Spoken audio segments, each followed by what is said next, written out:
지금 미국이 양보하는 안을 냈습니다. 그러니까 처음으로. 트럼프하고 네타냐후 싸웠다고 하고 네. 트럼프를 이제 여기서 끝내고 싶어하는 것 같아요. 네. 그죠?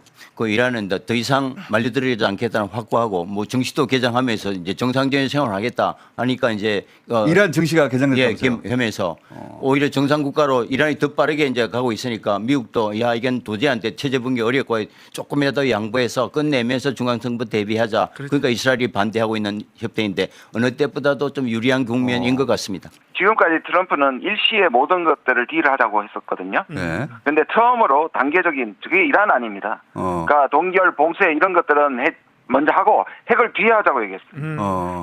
이것 때문에 화가 난 겁니다. 나타나잖아요. 네타냐후가 할 수도 있을 것 같습니다. 김준영 의원님이 국립외교원 원장이었기 때문에 책임이 있어요. 그런가요? 그러네. 아, 외교관들을 교육을 잘 시키셨어요. 그래서 네. 제가 그 외교원장 있을 때도 이게 가스라이팅이라고도 얘기했다가 경질까지 당할 뻔했잖아요. 기본적으로. 책임지세요.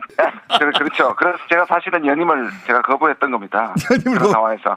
저도 일말의 책임이 있겠지만 저도 한계를 느낀 게 분명했고요. 네. 근데 기본적으로 국민 보호보다 상대적 입장을 우선하고 우리가 지난번에 한 달 전에 사태에서 봤듯이 기본적인 인식이 대통령은 잘 몰라서 사고를 치고 자기들은 그걸 수습한다는 매우 잘못된 틀을 계속 갖고 있는 거예요. 외교안보라인의 이 관료들이 가지고 있는 사고방식이라는 게 대통령은 비전문가여서 사고를 치고 그걸 우리가 수습해야 돼. 이런 식의 사고방식을 갖고 있습니까? 그때 표정들을 태도를 보시면요. 자꾸 전부 다 큰일 났다.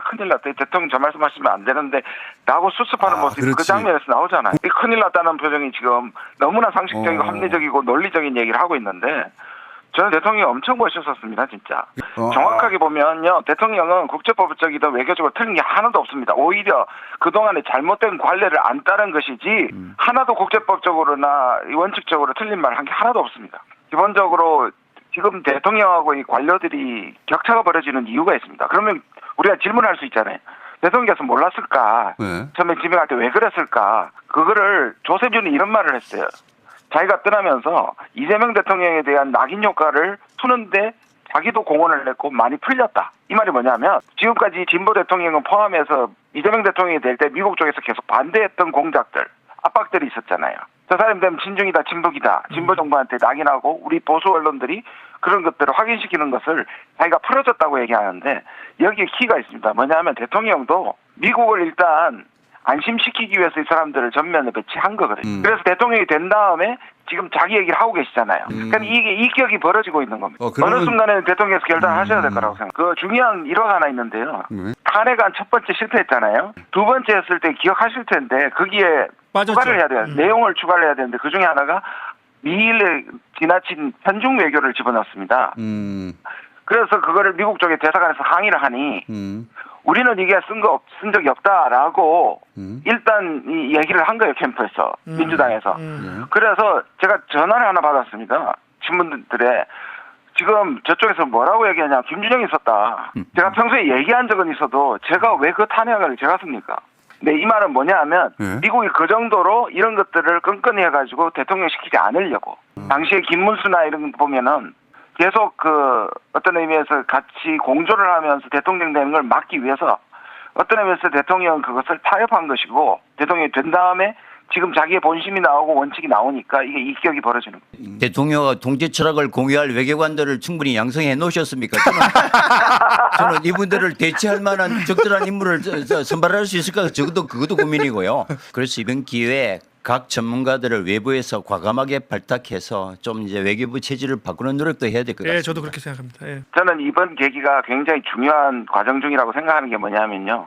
대통령이 지난번에 그 어터니가나 베센트하고 하면서 그걸 국민한테 공개했을 때 국민이 지지했잖아요. 네. 저는 이번 관료들도 이런 과정을 겪으면서 우리가 미국과 반대 얘기를 해도 국민의 지지를 받고 이게 크게 문제가 안 되는구나. 이스라엘 저렇게 꼬리 내리고 바로 풀어주는구나 하는 경험을 이들도 해야 돼요.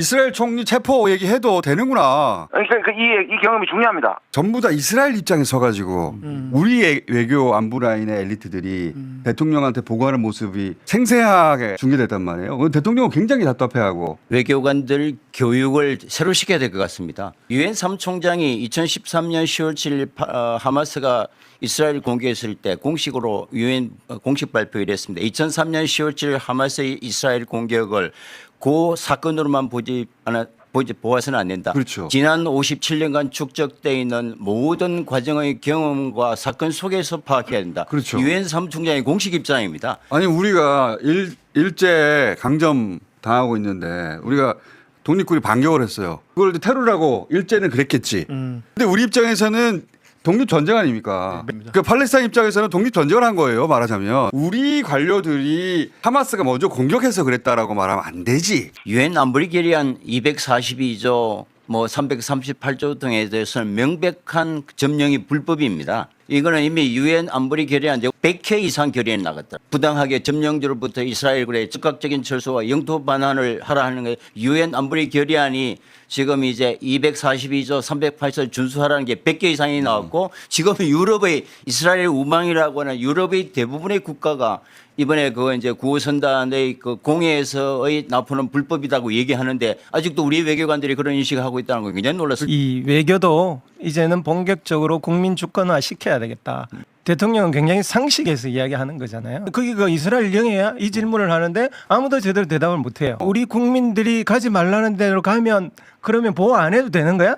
그런 그러니까요. 질문을 하는데 이상한 소리를 한단 말입니다. 그러니까 거기 우리 국민이 가지 말라고 정부에서 말했는데 갔다. 이 얘기를 거기서 왜 해요 지금? 네. 그거는 그 국민들이 국내에 돌아왔을 때 우리가 책임을 물을 일이고 우리 국민들에 대해서 우리 국민들이 해외에서 납포가 됐는데 그 얘기를 왜 해? 책임도 크게 물으면 안 되죠. 그리고 이번 전쟁을 보는 우리 외교 엘리트들의 시각도 분명하게 드러났잖아요. 이거 일반 국민들하고 시각은 너무 다르거든요. 상당히 미국과 이스라엘 편에 서서 전쟁을 바라보고 있고 해결 방법을 지금 말하고 있잖아요. 우리 국민들은 전혀 반대란 말입니다. 이 전쟁은 분명하게 미국과 이스라엘의 침략 전쟁이고 특히 그 지역은 수많은 민간인들이 지금 학살을 당하고 있는 지역이란 말입니다.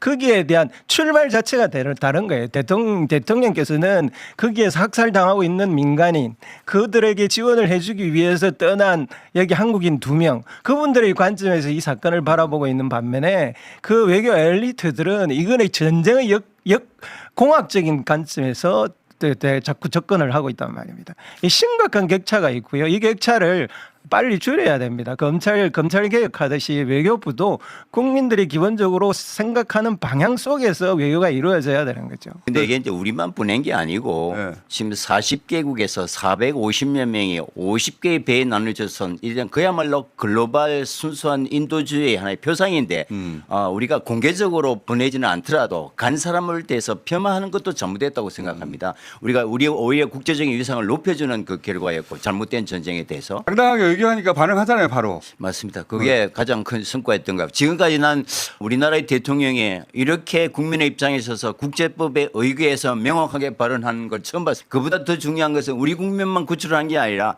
대통령 발언을 기점으로 450명 어제 다 풀어놨습니다. 잘못된 관례 찌들은 외교관들이 잘못 본 거죠.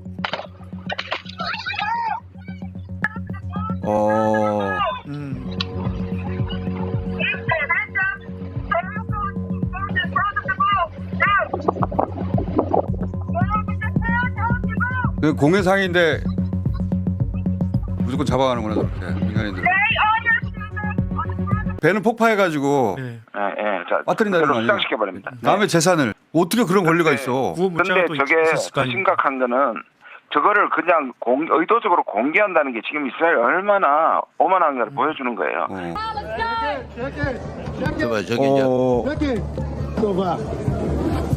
저기 저 장관입니다. 저기 장관이에요? 네. 그럼 국방 זיכוי, כל המטרה כאן זה לראות שאין אנשים בתהליך. ברוכים הבאים לישראל, אנחנו בעלי הבית.